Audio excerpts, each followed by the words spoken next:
Improv TV Colorado, recorded live at venues around the state, featuring live improvisational comedy and interviews with the players backstage at the Voodoo Comedy Playhouse in Lower Downtown, Denver, Colorado.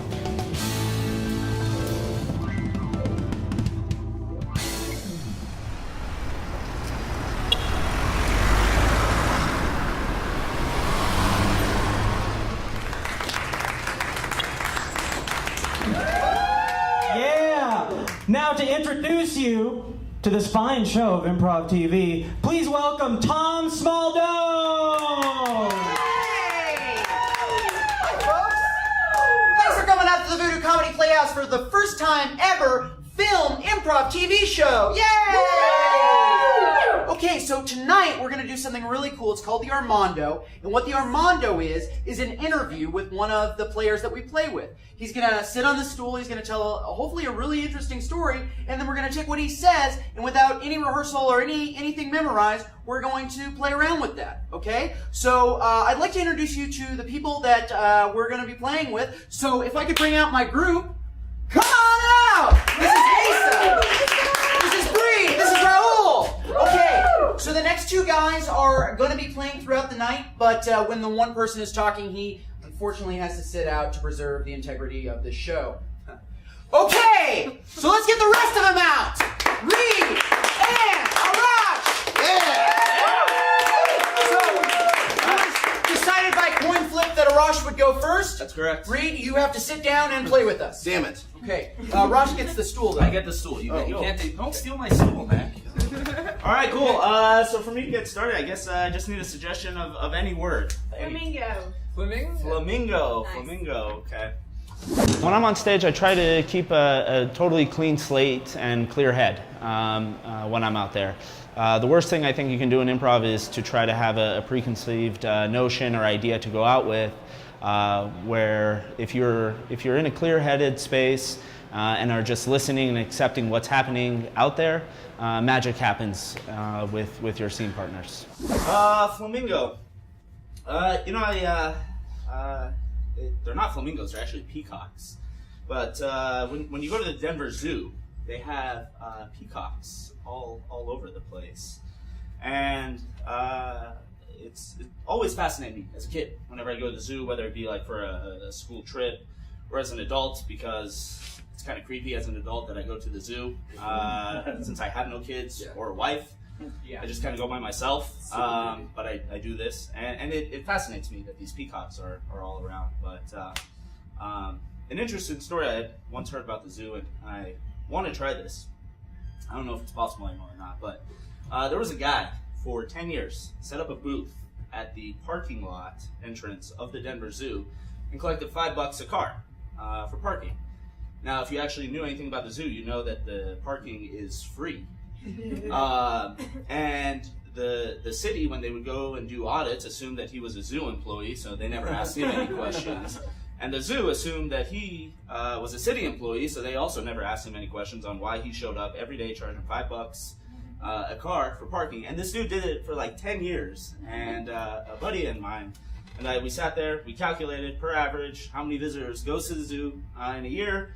Times it out over 10 years. This guy made $3.5 million in straight cash. Good for him. Great for him. Bad for the rest of society, and mainly bad on myself because it's a genius idea that I never came up with. Another idea that I came up with that I feel like I could get royalties on was when I was younger, my dad owned a Mexican restaurant, and he didn't believe in paying for labor, so he had me and my brother work at the Mexican restaurant for free. And after a certain while, I got sick and tired of everything that was on the menu, so I started creating my own kinds of Mexican foods. And one of the things that I created was I took a soft shell tortilla, taco shell, put some beans and cheese on it, and then put a regular taco inside of it, put it together, and ate it. What is now known as the double-decker taco by Taco Bell. I created this darn thing, and like 6 months after I ate it and I gave it to some of our good clients, I see Taco Bell schlepping this nationally, and I have yet to get a royalty check on that. But I will go to my grave knowing that I invented the double-decker taco, and I don't care what anybody else ever has to say about that. So Is that good enough for you guys? Yeah, let's roll. great. Should we roll? All right, let's roll.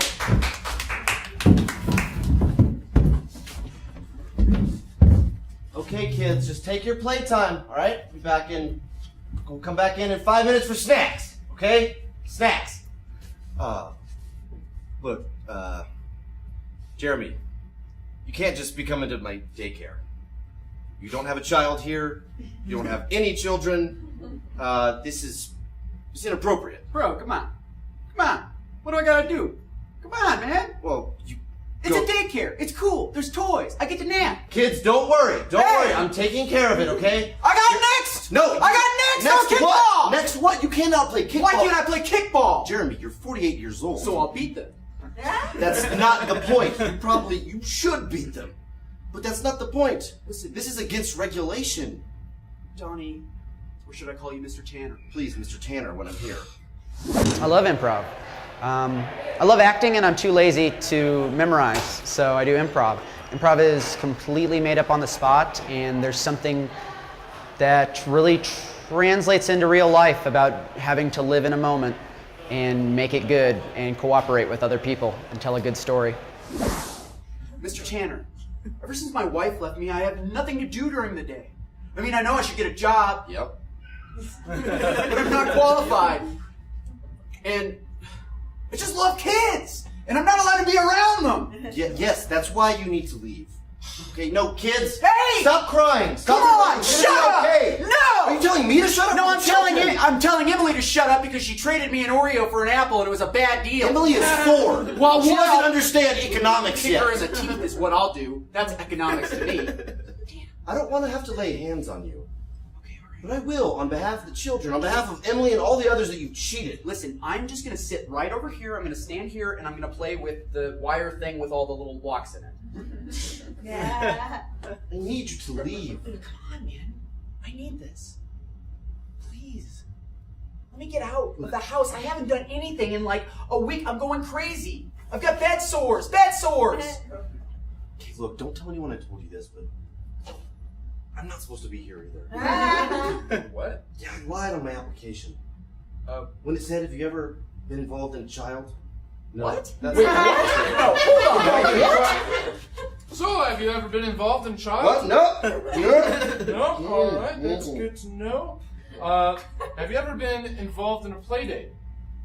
An adult play date with a child? No, I have not. I have not. Just setting up the scenario. Look, I need this job. I'm an upstanding member of society. I've certainly never driven over the speed limit with a baby tied to the roof rack of my car. Not once. Alright, Or so twice. mark that off. Or every weekend for 6 months when I was going through a phase, which I wasn't doing a lot of drugs in. What I'm trying to do is make sure I'm giving all of my attention to the other people on stage, my scene partners, to pick up on like what behaviors what kind of vibes they're sending out, listening for keywords and phrases, paying attention to what they're doing in terms of their space work, what they're doing with their hands and where objects are on stage, and then trying to connect the dots in my head and remember. Listen and remember is what I'm trying to do. Can I call you Mr. Tanner? I would love it. It feels right. Mr. Tanner, come over here to the mirror of encouragement. I want you to look in this mirror. And I want you to say to yourself, Mr. Tanner, you've got it. Mr. Tanner, you've got what kids would hypothetically like. No, not hypothetically. If you go in there, those kids are going to eat you up. Now, there's Mr. one... Tanner, you can eat those kids up. Hold on. Now, see, I'm trying to empower you. Mr. Tanner, young people are attracted to you in an authoritarian sense of the word. They look up to you. Yeah. You're not a peer. You're someone they respect. They don't fear you. Why would they fear you? You're a good guy. Yeah, why would they fear you? It's not like you buried a kid under a sandcastle that you built at Huntington Beach 3 summers ago. You didn't do that. Mark that You're a off. kind man. You're a good person. You would never take a child and shave its head and draw a beard on him just so he'd look like an old man. All right, I think we're abusing the mirror of encouragement right now. I mean, I feel better, though. Feel really good. That felt good to Good. metaphorically get things I would never do off my chest. Good. Well, we're gonna have to get used to. Woo! Whoa. Woo! You want something to? Yeah, like a Kool-Aid or a Tang, maybe? Sure. It's a departure from reality, and a fun one if you let it be a fun one. So I try to be really in that moment as that character I am in that particular scene, to really try to connect with my scene partner or scene partners, because those are when you find those magical moments of, I am truly lost in this in a good way, that I am this person, you are this other person, and we're able to build successfully a reality that's new to everyone on stage and everyone in the audience. Quick, if you got it. Strawberry quick. Oh, Capri Sun. Pretty son, sure. Here, I'm just gonna introduce you to the roster of the kids you're gonna be working with. All There are right? pictures? Oh yeah, no. Great. Hey. Oh, I gotta see the mirror. Listen, Ever Mitchell. since- You've been coming in here at the most odd hours of night. Well, they took my recipe. The Big Mac! The Big Mac! Mitchell, I'm so sorry. 2 pickles, onions, cheese, lettuce, tomato on a sesame seed bun! No, I remember sitting down with you and working that out. But I know I can do it again. I know I could. Just let me see that mirror. I gotta see the mirror. Mirror of encouragement. Mitchell, this is the last time, all right? You can't be coming back here, all right? It looks weird. All right, I'm a principal of a preschool. It's true, and I'm a homeless man. I'm wearing a plastic bag or a suit. Kids look at me and run away. But I could have been something. You could. You. Well, I'm not even looking at the mirror. It's so close. Let me see it, please. All right, Mitchell.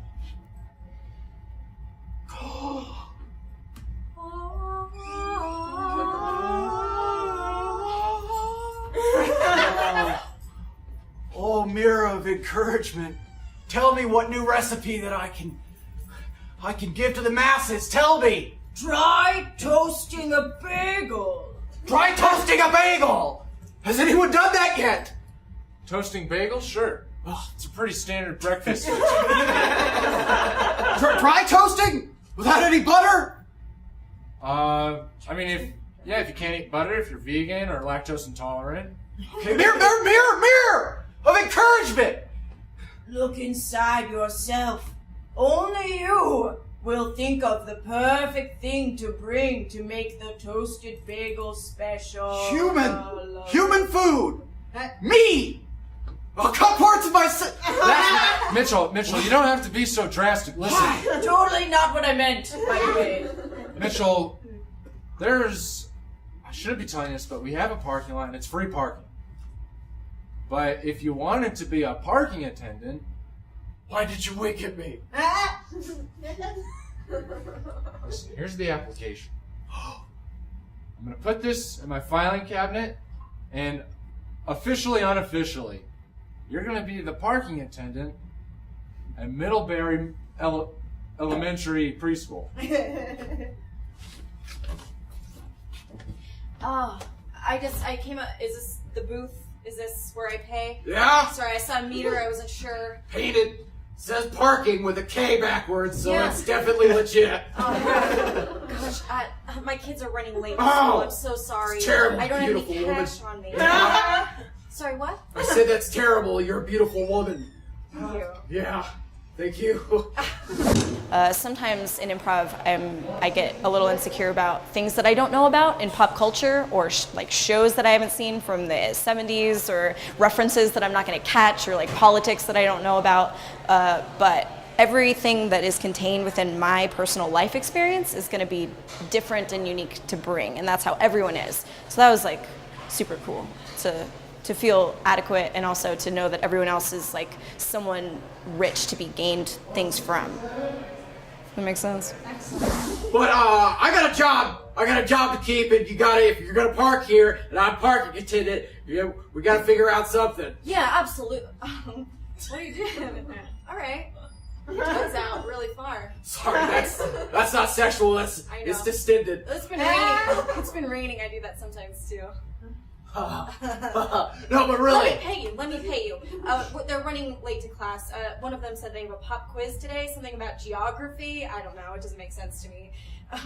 I don't have any cash. Do you have any recipes? Yeah, I do. Yeah, what do you got? You can put salmon on a bagel. Oh. That's it. I don't have it written down. How or big's your anything. car? They're all up here. It's a one of those VW buses. I'm gonna need more than that.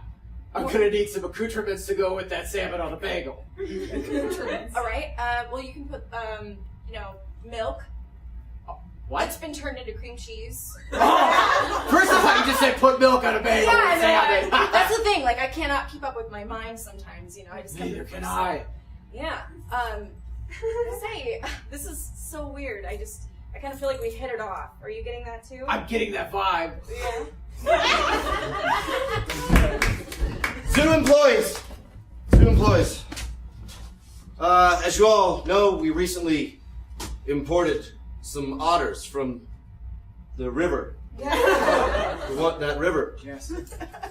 However, I don't know how to classify this animal. Is it a mammal? Is it a marsupial? Looks kind of like a reptile in certain light. Is it a human? An otter is a term for a gay man who's hairy, but he's not heavy, because that would be a bear. Does anyone besides Trevor have any input? Anyone but Trevor. Seriously. Yes, Daniel. Yeah, Daniel, lion keeper. Yeah, we know who you are. Well, I don't feel like I've been getting the respect. I work with one of the most dangerous animals in the entire zoo. All right? All right, and I've got a lot of other animal expertise. And when it comes to otters, I'm pretty sure they are slippery when wet. It's a Cheap Trick song. So anyone besides Trevor or Daniel have anything? Yes. Lance, I'm new here, I know. Since you guys put me in charge of the lizard cage, I don't think we need otters in there. Cool. That's great. That's great. That's fantastic. You're an idiot. Let's hear from Cynthia. I know in concessions. I don't know why you come to these meetings, but you're here because it's a shitty zoo. I think we should carry Coke Zero because I don't really like Diet Coke. I'm with Cynthia. Great meeting. I've been getting a lot of complaints. Okay. Not only for the Pepsi crowd, but just for the Diet Coke Zero versus crowd in general. Mm-hmm. They come wanting a specific thing, and the prices we charge are highway robbery. Honestly, they're highway robbery. I've been getting similar complaints from the lions. Have you been feeding the lions Diet Coke? Yeah. You should And they don't like it. No one likes They're Diet Coke Zero animals, Daniel. Well, everyone knows that. Lizards like Diet Coke.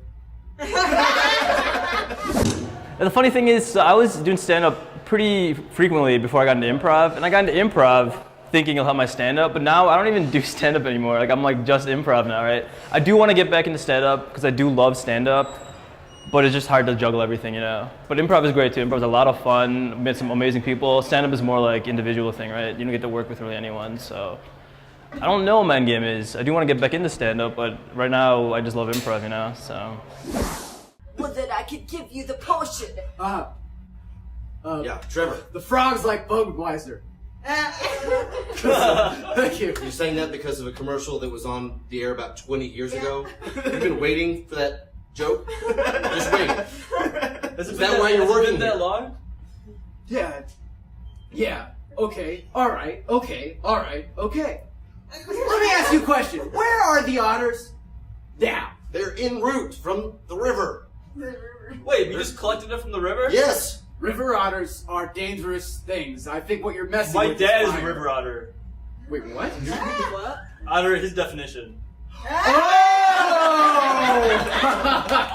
Whoa! Hey! Whoa! Hey! My second dad is a bear, though. I would just like to say, guys, that we've been on hard times. Right? We've Well, been that's losing why we should have Coke Zero. Yeah, you deserve a break today. Do you want a Yes. Diet Coke? It's all that I have.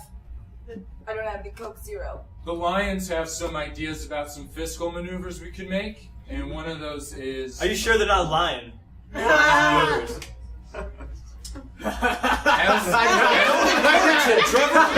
is offensive. All right, lions are loyal creatures. If you look at the astrological They're lazy, sign- all right? They just keep lying around. Lizards are cold-blooded. I can't stand for this abuse. He should be head lion tamer. No, I don't know if I could. I got busy with the lizards. Lizard, please. I'm taking over. Whoa! Whoa! I'm quitting. Oh. I'm taking You're over. taking over, or are you quitting? I'm taking over this meeting so I can say that I'm quitting. Well, great meeting, guys. That's the fourth Thanks line. a lot. Coke Zero for everyone! It's like champagne, only way less classy. I walked in, my dad's doing that to each other. I gotta go. Ugh. Great. Well, Wait, did she quit too? No, she just said she had to go. She probably has to open up the shop. Oh.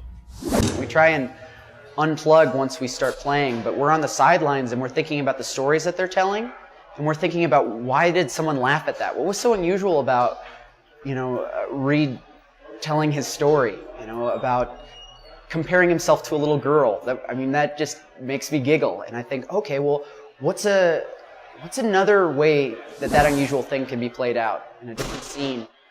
And hopefully we get on the same page. We think, oh, okay, yeah, I know what you're doing. Let's play. So it's a lot about playing with, it's being an adult but playing like a kid. Should we open up the zoo? It is 11 a.m. on a Sunday. I let all the birds go. I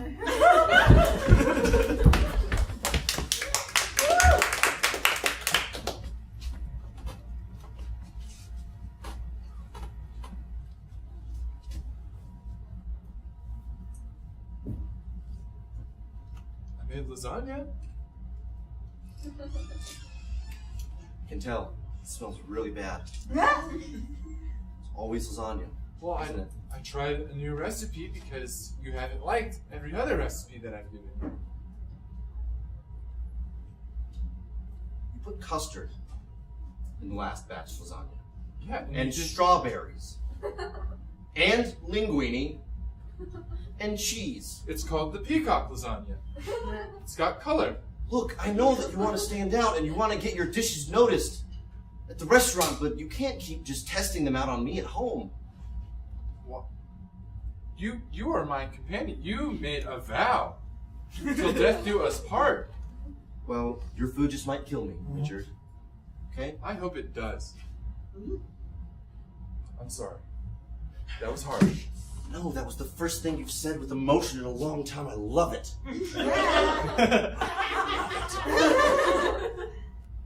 Tell me how much you hate my lasagna. The only thing I hate more than your lasagna is an oligarchy style of government, because it's largely ineffective. It's bad for the people. Tell me how bad a cook I am. Cook or a crook? A cook? I'm not a crook. Take this spatula. Spank me. I've been a bad cook. Mom, Dad is. Oh, Jeremy. It's not dinner time yet. Dinner will be ready in 5 We minutes. didn't ring the bell. 15. I heard a noise. You heard a noise? You hurting Mom again? Are you doing your homework? I heard you have a pop quiz in geography. Ooh. Wait, it's a pop quiz. How'd you hear that? When I'm up there, everything else disappears. Like, it's just about what's going on right here and now, and it is such a relief. And when things go really awesomely and I walk off the stage, it's better than any high that I've ever had. That's why he's on a roll. You don't trust your parents, Jeremy? You need to whip him into shape. I work. I'm at the coal mine all day. You think I can come home and have the energy to deal with Jeremy? Well, we need to figure something out because I don't like the school that we're sending him to. That Middlebury elementary preschool thing is not working out. It's all we can afford. It's free. Because it's a public school. The parking's not. Can we get back to what we were doing? Just don't know if I'm into it anymore. Why? Because I've had a child? Because I have a husband that is busy at the coal mines all day? I'm here all by myself? I get lonely. You don't know lonely until you've been in a coal mine with Derek and his pointless stories. So then there I was, and I was like, oh, how many stamps do I need? It's like, all I'm doing is One mailing first-class a letter. stamp, Derek. It's Well, I always know, one first-class but it was stamp in like, the continental United I put States. in a $2 bill, and I thought, oh, the kid's gonna like that, because like kids like unique things. But I thought maybe I need 2 stamps, because maybe $2 bills are heavier. So, I don't know. What? Derek, you haven't done any work in 6 months. It's tough out here. It's hard when you're mining by yourself, yes. I know, I like, wow. Maybe Derek's lonely too. Maybe he's like me and he just needs someone to listen to. I think Derek could entertain himself just talking to the ground. Do you I think know Derek- that? Yes, I've seen him. So I was like talking to this guy, and he was telling me that a bear I is clocked out, 2 so I'm types just of gonna- animals. That Dad? if there's 2 people that make a I know it's- baby, they are. I know it's take your son to work day, but should I be having a helmet on or something? Oh, whoa! Yeah, little Derek, boy. can you give Jeremy his helmet back? You don't need 2. Oh no! Come on! Uncle Derek. I'm like king. Don't call him uncle, please. It's But Mr. Robinson. Ha! Here's a little helmet. Come on! Oh, we should give him a Not pickaxe. this game. He's 11. Yeah, I He's know. not licensed to carry a pickaxe. He's yet. like the canary. If he dies first, we're gonna be okay. Are you threatening my son's life? No, I'm just saying caves are caves. Kids die in caves, right? Dad, I don't like Uncle Derek. I don't either. I do. Spank, can you spank You him? are uncle. No, not uncle. God Spank damn him, it. spank him like he spanked Mom. What? Wait, hold on. You never tell me these stories. Wow, you're crazy. I thought you weren't crazy, but you are. Where are all my spatulas? That's our show. Thank you guys for participating in this wonderful experiment called Improv. And let's give it up for Arash. Yeah.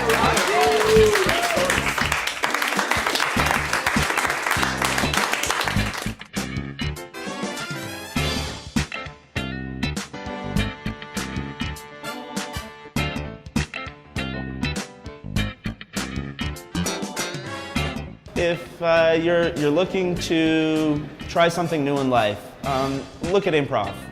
If you've never done it before, just have an open mind.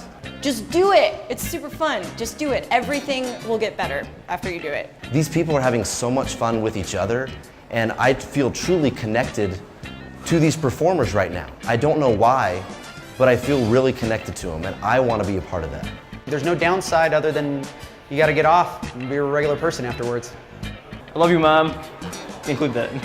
That's it. The ability to work and co-create with other talented individuals and creative folk is amazing. You learn and are inspired by other people's talents, and it forces you to grow and get outside of your comfort zone and your boundaries, which when I first started doing improv was something that I would be almost afraid of. There would be characters that I'd always go to or familiar scenes or experiences that I would do, but once I kind of let that go and allowed myself to be vulnerable, it took off my improv career and my talents, because once you're playing in that gray zone and that area of non-comfort, your scene partner will take care of you. They are your safety net on stage, and when you give them that trust and they give you that trust, there's no stopping you on stage, and brilliance and comedy gold happens, with a blink of an eye.